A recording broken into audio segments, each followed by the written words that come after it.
Okay, so here I'm telling the judge I continue to stay committed to the marriage. My husband's already left it. I accept that. We would be divorced if it wasn't for the judge holding the marriage together right now.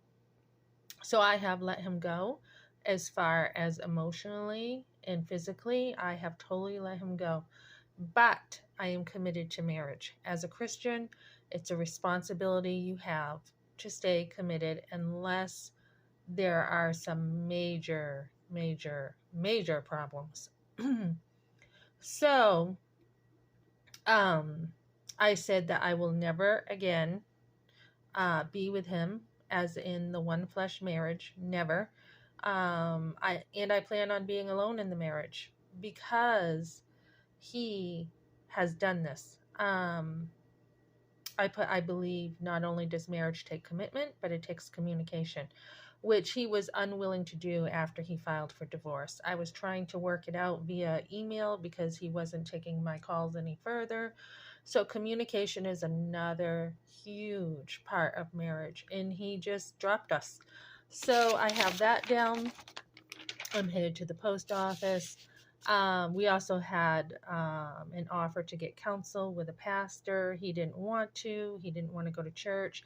He could have chosen to continue going to church and grow closer to Christ, but he didn't want to. His boys remember the holes in the ceiling, the holes in the door from his anger.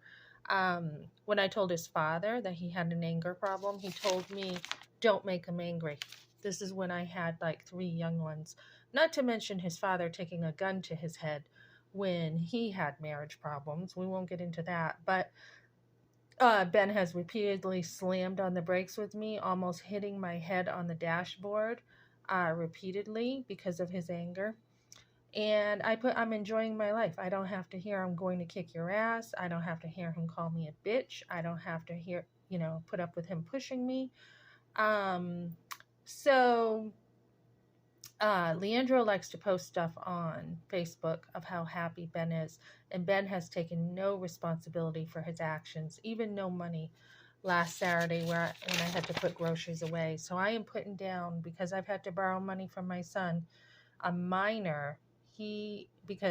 My husband won't provide.